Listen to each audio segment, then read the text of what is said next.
pretty soon, Danny, but we have breaking news right now. A police pursuit in Desmond Shaw, live in SkyCal. Hi, Des. Hi, Pat. Here we go again. The speed's kind of picking up here as well as we are on Kester Avenue in the Van Nuys area.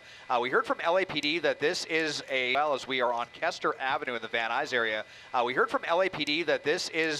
suspect that is on probation for assault with a deadly weapon. I believe I heard shooting on this one. So you can see LAPD, they're taking this pretty seriously. It's unclear if there was some other, probation violation in the lead up to this or what it is. It looks like an older model Toyota RAV4. It's going to be coming up to the train tracks, so up around this area, this northbound area. Could very well run into a dead end. We'll see where they're headed to. The speeds have been pretty slow, but they were starting to kind of pick up. And suspect just almost kind of looks like they're panicking, like they're not sure what they're doing. They were in some alleys earlier at one point as well. You can see kind of in and out of some residential areas. Satakoy, they've been out in this area a couple of times now, Satakoy and Kester. The spotlight there from LAPD's helicopter overhead as well. We'll see how aggressive LAPD is going to get with this. If there's talk of a pit maneuver or spike strips, haven't heard any of that yet at this point. But an assault with a deadly weapon suspect, possible probation violation as well, as we are through the heart of the valley here in Van Nuys, Pat. Well, I'm here with Rutabaga, Desmond, and just want to ask the question, in terms of this being a suspect wanted for assault with a deadly weapon, they have to take into consideration that they could have a weapon. And may this have something to do with why they have not decided to either pit this car or lay down spike strips yet? Yeah, that is absolutely a possibility. With that one, there was that pursuit a couple of weeks ago where we saw them get pretty brave out there with the spike strips, despite the fact that they thought that suspect had a gun in the window. So it's always kind of, up to the watch commander about how aggressive they want to get with this one. Into a parking lot again now, and then I'm just kind of wondering if this is one of those suspects that's just kind of going to do this to try to buy themselves a little bit more time and make some phone calls before the inevitable are happening. The scientists just told me that they heard that spikes have been authorized at this point, and this might be one of those situations where it's a good strategy because they've been circling around this neighborhood and the not super high speeds. Right. The highest, we saw I think 50 miles an hour briefly on Kester, but on these smaller streets, it's been down maybe around 20 miles an hour or so. So this could be a good opportunity for that. They were hoping to get a look inside the windshield at how many people are in the car. Not sure that the air unit was able to ID how many people are in there besides the driver, if it's just the driver or more than that. But running some stop signs, what's the plan here? If it's just kind of, like I said, running out the clock, so to speak. So we'll see what the next move is, but we're definitely circling kind of the same neighborhood, and spike strips have been authorized. Yeah, and pretty slow speed chase so far. Did this originate in Van Nuys, Des? We believe so. We've been hearing it on Van Nuys' frequency the entire time, and Kester and Satakoy, which we've crossed and are not too far away from right now, is where we first heard about it as well. So we believe it has been here in the valley the entire time, and then, the exact reason why they let this person up, it's not quite clear. We did hear about probation violation, and here you can see, I think they got a little bit spooked by you can see LAPD coordinating here, how they're on, they're not only actively in the pursuit, but they're on the periphery of the pursuit as well. Into the center turn lane. This is the most dangerous thing we've seen so far, overtaking that vehicle and kind of some high speeds here.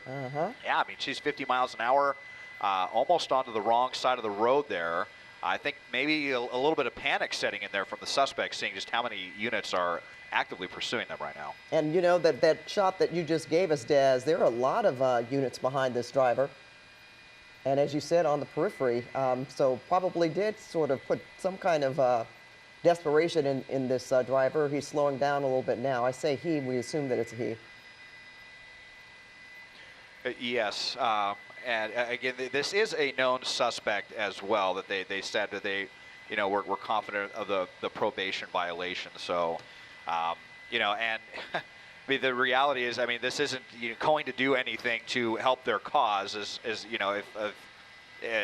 far as what's going to happen to them after if they end up in handcuffs either way out in front of a school right here off of Valerio and Lamona. And some of these streets don't go all the way through. The way they've kind of just been circling around, like I said, there's also train tracks not too far to the north of here that could definitely end up kind of cornering the suspect. So it's just been kind of aimless, but also in sort of the same neighborhood. And you know, who knows? Hopefully, we're not seeing a situation where they're trying to get their friends involved, like we've been seeing with increasing pursuits these days. The one that I referenced a few weeks ago with that murder suspect, where another vehicle was trying to get involved with the pursuit. LAPD kind of had to head them off, and you saw some people there briefly on the sidewalk. And the longer this goes on, especially when it goes at slower speeds and in the same neighborhoods, just kind of repeating this pattern. On these streets, people start to come out and they get a little bit too involved in this. And so back up onto Cedros, we've been here several times before, mostly on residential streets, and you know, kind of on, oh, look at that, we lost a tire. So that's interesting. Wow. They're definitely having issues with a tire. I didn't see a, you know, maybe that unit that we saw backing up, maybe they had a spike strip out there really quickly. We heard that they was authorized, but everything was going so fast I didn't see a spike strip actually be deployed. But now the writing is really on the wall for this suspect, losing a tire, or in the process of losing a tire. It's deflating slowly. It looks like they must have hit a spike strip at some point.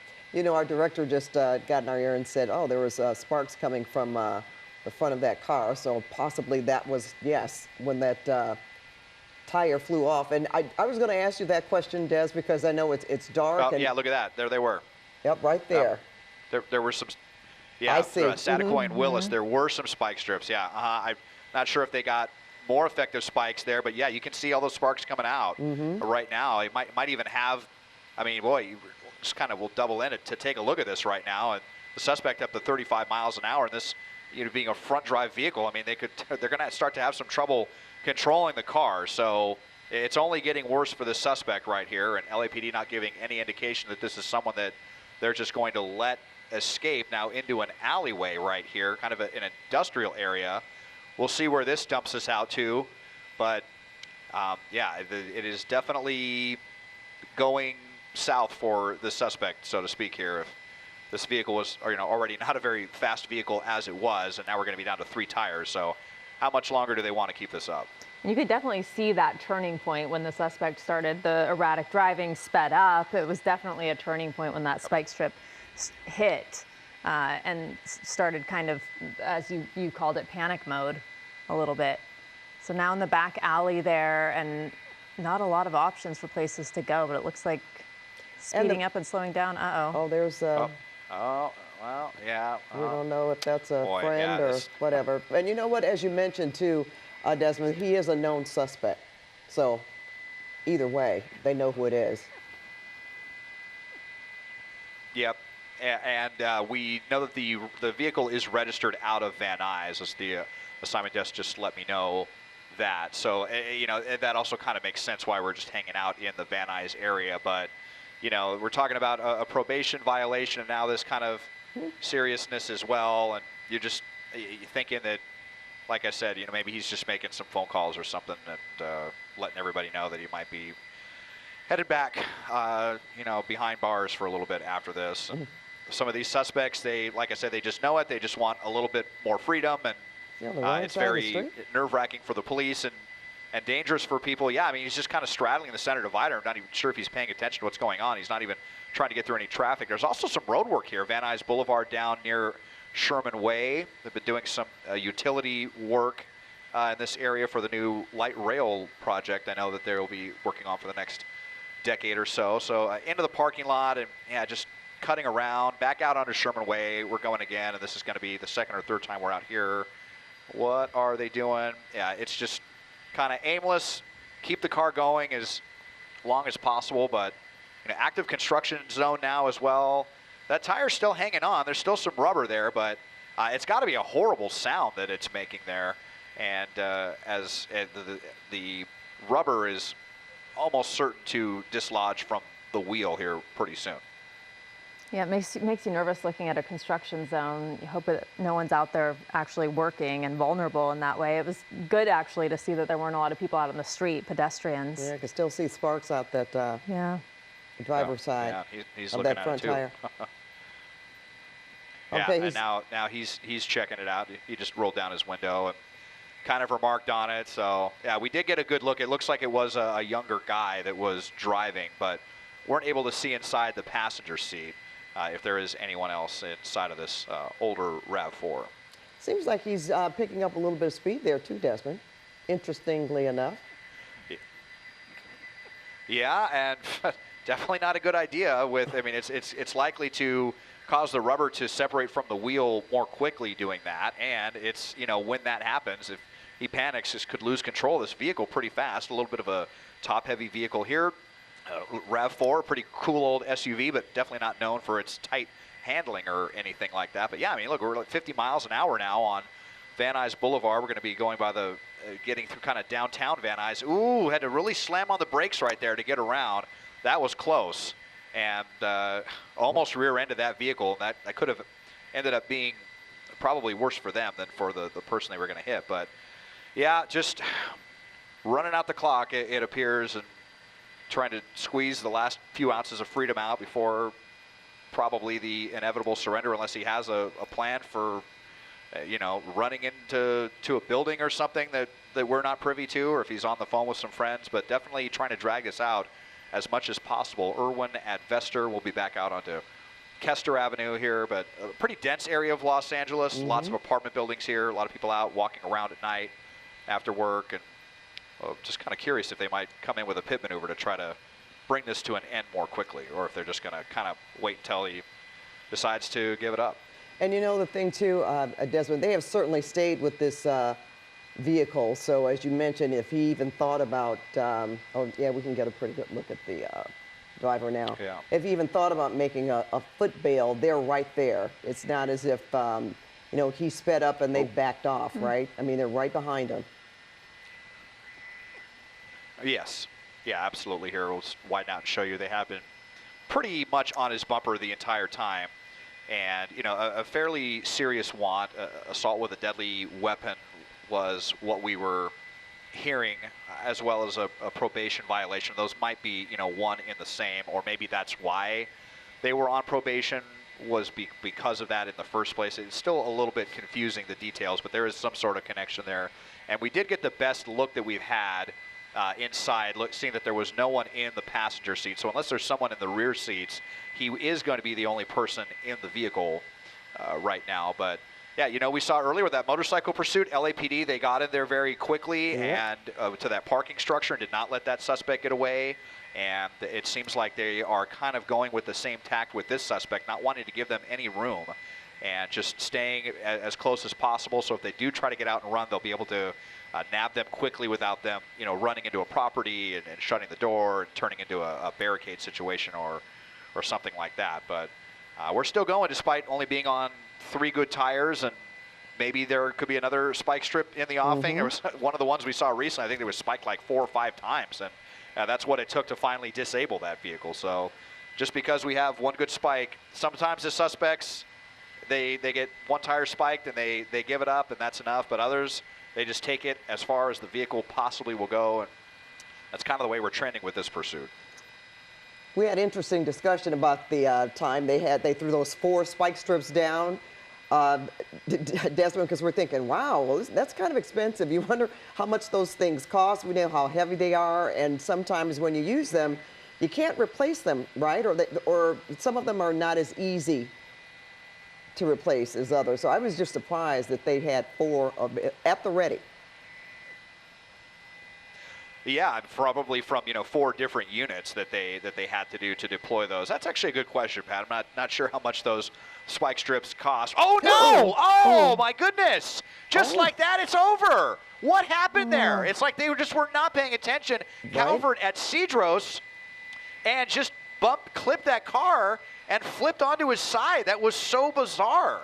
Not sure if he it just seems like the suspect was not paying attention there. Yeah. So now we certainly hope there was nobody else in the vehicle. And LAPD is going to be coming up to him right now. See if maybe we'll see if we can get to the west side here of this. So they're dragging him out there, maybe through the sunroof there. Actually, I wasn't even sure if it must have been through the sunroof. Geez, that was really intense though. Intense crash at slow speeds and over just like that. And boy, you know, you wonder if it was worth it to just continue this. And if for it to end like this, it might be injured now on the ground, Pat Rudabay. And you know what? You're so right, Desmond. It's just, I didn't see the car swerve. It just seemed to go right into that parked vehicle. As you said, if he was looking down maybe at his phone and certainly not paying attention, but it didn't look like that he just lost control of the car. We're showing that for you again. It was just look at that. It and it sent it all the way over, toppling like that. And you can get a good idea too of the car, or the tire rather, that front tire that was blown out. You can see it now, just what he was driving on for all that time. Wow. Well, he may need. I was going to say they may be calling an assistance or an ambulance to take this guy. Yeah, they definitely will be. This suspect is. They might be unconscious right now. I mean. If this is an older vehicle, could have hit his head on the steering wheel. This vehicle from the 1990s not going to have the same kind of safety features that a lot of modern vehicles have.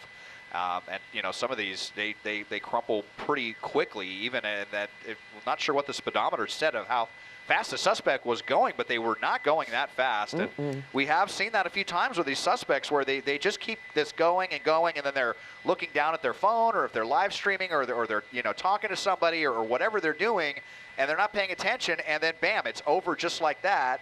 And it's just really unfortunate for this person. Was, you know, they could have just been in handcuffs so easily.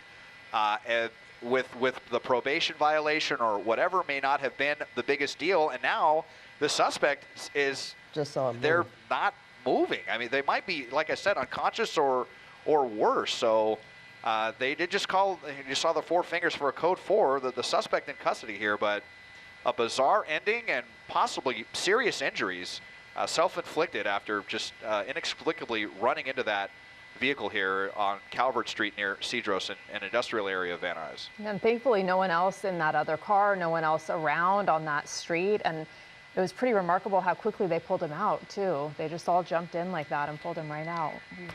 Yeah, we didn't expect to see that, that's for sure. But we are going to move on to other news. Desmond, thank you.